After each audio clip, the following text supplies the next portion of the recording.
साथियों नमस्कार, स्वागत है आप सभी का। यूपीपीएससी प्री 2022 के लिए टेस्ट सीरीज सॉल्व कर रहे हैं हम लोग और यह है टेस्ट सीरीज नंबर 37। तो चलिए आज के प्रश्नों की प्रैक्टिस करते हैं। पहला प्रश्न दिया है, लोकसभा को कार्यकाल पूरा होने से पहले भंग किया जा सकता है। ऑप्शन दिया है राष्ट्रपति द्वारा, प्रधानमंत्री द्वारा, लोकसभा अध्यक्ष द्वारा या प्रधानमंत्री की सिफारिश पर राष्ट्रपति द्वारा। तो लोकसभा की संरचना का वर्णन आर्टिकल 81 में दिया गया है और आर्टिकल 85 2B के अनुसार लोकसभा को कार्यकाल पूरा होने से पहले भी भंग किया जा सकता है। और कब भंग किया जा सकता है? तो प्रधानमंत्री या मंत्रिपरिषद की सिफारिश पर राष्ट्रपति द्वारा इसे भंग किया जा सकता है। तो इसमें सही विकल्प कौन सा हो जाएगा? डी। आगे देखेंगे, आर्टिकल 85 2B के अनुसार लोकसभा का कार्यकाल पूरा होने से पहले भी भंग किया जा सकता है। ऐसा प्रधानमंत्री या मंत्रिपरिषद की सिफारिश पर राष्ट्रपति द्वारा किया जा सकता है। अगला प्रश्न देखेंगे, निम्नलिखित में से कौन से युग में सुमेलित हैं? एक तरफ जलप्रपात का नाम दिया है और दूसरी तरफ नदियों का नाम। नीचे दिए गए कोड का प्रयोग कर सही उत्तर का चयन करना है। तो इसमें कपिल धारा जलप्रपात मध्य प्रदेश के अनूपपुर जिले में है और यह नर्मदा नदी पर है। जोग जलप्रपात शरावती नदी पर है जो कि कर्नाटक के शिमोगा जिले में है। और शिव समुद्रम जलप्रपात कावेरी नदी पर है, यह भी कर्नाटक के मांड्या जिले में है। तो इसमें सही सुमेलित 2 और 3 है। इसमें सही उत्तर हो जाएगा बी। आगे देखेंगे, कपिल धारा प्रपात मध्य प्रदेश के नवसृजित जिला अनूपपुर में नर्मदा नदी पर है। जोग प्रपात शरावती नदी पर कर्नाटक में शिमोगा जिले में स्थित है और शिव समुद्रम प्रपात कर्नाटक के मांड्या जिले में कावेरी नदी पर स्थित है। अगला प्रश्न देखेंगे, निम्न में से कौन सा जिला श्रावस्ती से नहीं लगता है? ऑप्शन दिया है बहराइच, गोंडा, सिद्धार्थनगर या बलरामपुर। तो इसमें श्रावस्ती से बहराइच, गोंडा और बलरामपुर अपनी सीमा साझा करते हैं, लेकिन सिद्धार्थनगर श्रावस्ती से सीमा साझा नहीं करता है। अगला प्रश्न देखेंगे, मूंगफली निम्नलिखित में से कहाँ की प्रमुख फसल है? ऑप्शन दिया है जॉर्जिया की, गैम्बिया की, घाना की या ग्वाटेमाला की। तो मूंगफली अफ्रीका के पूर्वी भाग में स्थित है घाना देश की प्रमुख फसल है। मूंगफली का उत्पादन विश्व में सर्वाधिक किस देश में किया जाता है? तो चीन में किया जाता है। और भारत में मूंगफली उत्पादन करने वाले राज्य कौन कौन से हैं? तो गुजरात है, आंध्र प्रदेश है और तमिलनाडु है। और भी 2-3 राज्य हैं, लेकिन इन तीनों को आप लोग याद रखिएगा। आगे देखेंगे, मूंगफली पूर्वी अफ्रीकी देश घाना की प्रमुख फसल है, जबकि चीन विश्व में शीर्ष उत्पादक है।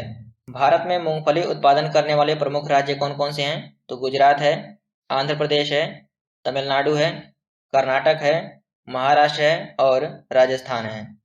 अगला प्रश्न देखेंगे, भारत सरकार का कौन सा अधिकारी सदस्य न होते हुए भी भारतीय संसद की कार्यवाही में भाग लेने का अधिकार रखता है? ऑप्शन दिया है उपराष्ट्रपति, अटॉर्नी जनरल, नियंत्रक एवं महालेखा परीक्षक या इनमें से कोई नहीं। तो आर्टिकल 76 में महान्यायवादी पद का उल्लेख किया गया है और महान्यायवादी को ही अटॉर्नी जनरल कहा जाता है। और आर्टिकल 88 में कहा गया है कि महान्यायवादी संसद के किसी भी सदन में और सदनों की संयुक्त बैठक में तथा संसद की किसी समिति में जिसमें उसका नाम सदस्य के रूप में दिया गया हो उसमें भाग ले सकता है, बोल सकता है, परंतु उसे मत देने का अधिकार नहीं दिया गया है। तो इसका उत्तर बी हो जाएगा। आगे देखेंगे, राष्ट्रपति द्वारा नियुक्त किए जाने वाले महान्यायवादी में वही योग्यताएं होनी चाहिए जो सर्वोच्च न्यायालय के न्यायाधीश के लिए आवश्यक है। तो सर्वोच्च न्यायालय के न्यायाधीश की योग्यताएं कौन कौन सी हैं? पहला है वह भारत का नागरिक हो,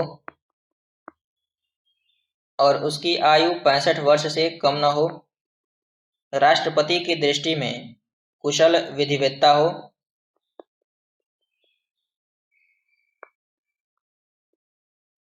और वह कम से कम 5 वर्ष तक किसी एक, दो या उससे अधिक उच्च न्यायालयों का न्यायाधीश रह चुका हो, अथवा वह किसी एक या दो या उससे अधिक उच्च न्यायालय में कम से कम 10 वर्षों तक वकालत कर चुका हो। तो ये सर्वोच्च न्यायालय के न्यायाधीश की योग्यता है। आगे देखेंगे, भारत का महान्यायवादी संसद का सदस्य नहीं होता है, परंतु वह किसी भी सदन में, सदनों की संयुक्त बैठक में और संसद की किसी समिति में जिसमें उसका नाम सदस्य के रूप में दिया गया है बोल सकता है, भाग ले सकता है, किंतु अपना मत नहीं दे सकता है। और इसका उल्लेख कहाँ है? तो आर्टिकल 88 में है। महान्यायवादी राष्ट्रपति के प्रसाद पर्यंत अपना पद धारण करता है, इसका उल्लेख आर्टिकल 76(4) में है। अतः राष्ट्रपति को उसे पदच्युत करने का अधिकार है। अगला प्रश्न देखेंगे, क्रायोलाइट किस धातु का अयस्क है? ऑप्शन दिया है यूरेनियम, लेड, मरकरी या एल्यूमिनियम। तो क्रायोलाइट एल्यूमिनियम का अयस्क है। एल्यूमिनियम के और कौन कौन से अयस्क हैं? तो बॉक्साइड है, कोरंडम है और डायस्पोर है। यूरेनियम का अयस्क पिचब्लेड है और कार्नेटाइड है। लेड का अयस्क गैलेना है और मरकरी का अयस्क सिनेबार है। तो इन सबको ध्यान में रखिएगा। आगे देखेंगे, निम्न में से किस स्थान पर अलकनंदा तथा भागीरथी का संगम होता है? ऑप्शन दिया है विष्णुप्रयाग, कर्णप्रयाग, रुद्रप्रयाग या देवप्रयाग। तो इसमें सभी प्रयागों के बारे में जान लेते हैं। बद्रीनाथ में संतोपत हिमानी से विष्णु गंगा नदी निकलती है और उसी के पास से एक और नदी निकलती है जिसका नाम है धौली गंगा। यह है विष्णु गंगा। तो ये दोनों नदियां जहां मिलती हैं उसे कहा जाता है विष्णु प्रयाग।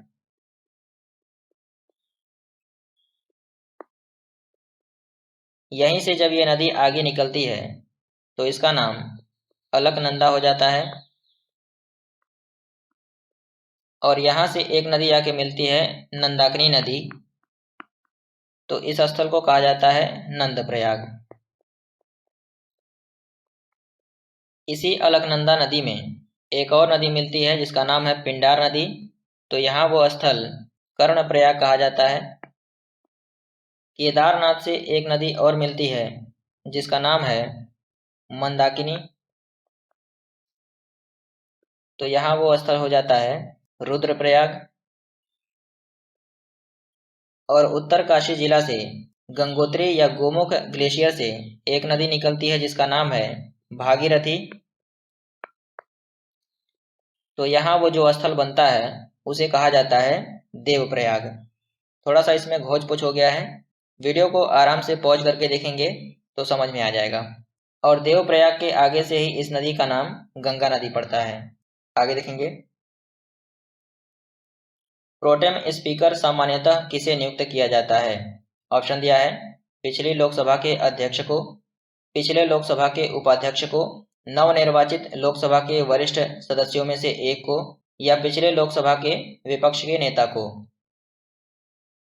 तो प्रोटेम स्पीकर नवनिर्वाचित लोकसभा के सबसे वरिष्ठ सदस्य जो होता है उसे नियुक्त किया जाता है। इसका कार्य क्या होता है? तो यह नवनिर्वाचित सदस्यों को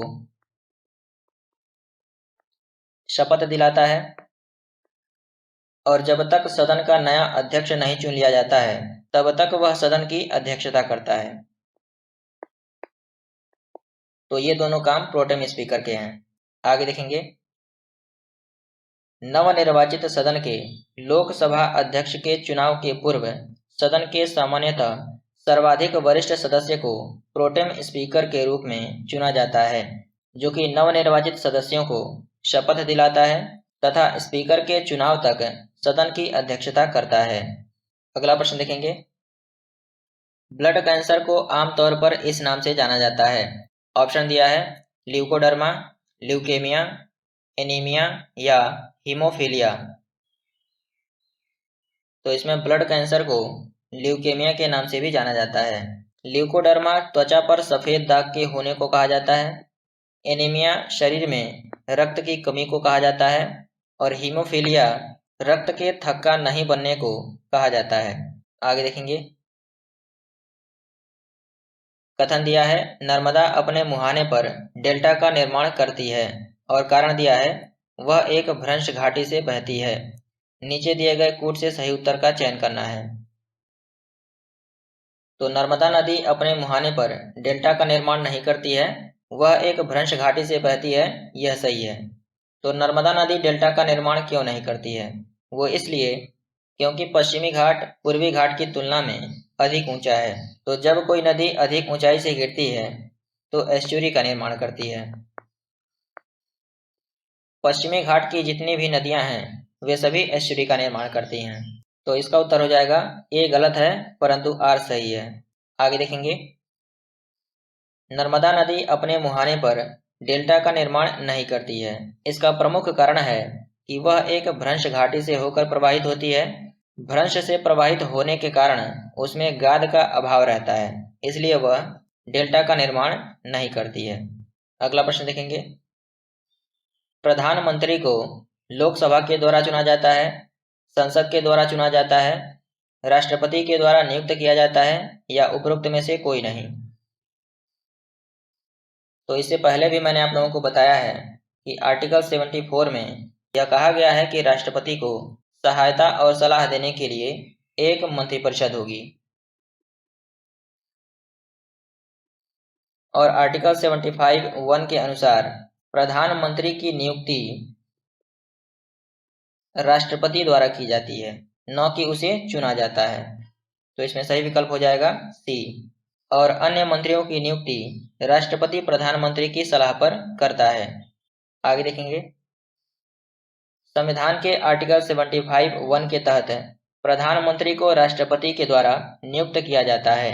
सामान्यतः राष्ट्रपति द्वारा बहुमत प्राप्त पार्टी द्वारा नामित व्यक्ति को प्रधानमंत्री नियुक्त किया जाता है। अब वह संसद का सदस्य भी हो सकता है और नहीं भी हो सकता है। अगर वह संसद का सदस्य नहीं होगा तो 6 माह के भीतर उसे संसद की सदस्यता लेनी पड़ती है। तथापि लोकसभा में किसी भी दल का पूर्ण बहुमत न होने पर यह पूरी तरह राष्ट्रपति पर निर्भर करता है कि वह किसे प्रधानमंत्री नियुक्त करें। अगला प्रश्न देखेंगे। जनगणना 2011 के अंतिम आंकड़ों के अनुसार उत्तर प्रदेश में सर्वाधिक महिला साक्षरता दर वाला जिला है। ऑप्शन दिया है कानपुर, श्रावस्ती, बलरामपुर या बागपत।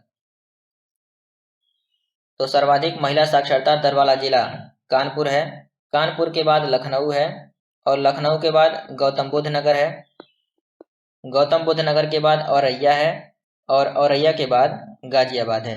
श्रावस्ती जो कि न्यूनतम महिला साक्षरता दर वाला जिला है और बलरामपुर सर्वाधिक शिशु लिंगानुपात वाला जिला है। बागपत न्यूनतम शिशु लिंगानुपात वाले जिलों में से एक है। आगे देखेंगे। विश्व में लौह अयस्क उत्पादन में प्रथम स्थान चीन का है, जापान का है, रूस का है या भारत का है? तो इसका उत्तर है चीन। विश्व में सर्वाधिक लौह अयस्क का उत्पादन चीन करता है। भारत का स्थान इसमें चौथा है। आगे देखेंगे।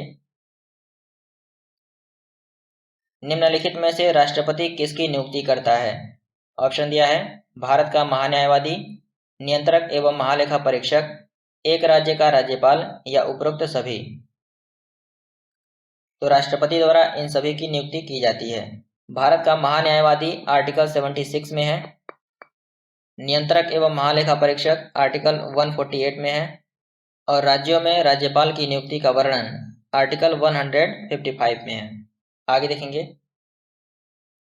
राष्ट्रपति संविधान के आर्टिकल 76 के अनुसार महान्यायवादी, आर्टिकल 148 के अनुसार नियंत्रक एवं महालेखा परीक्षक तथा आर्टिकल 155 के अनुसार राज्यों के राज्यपाल की नियुक्ति करता है।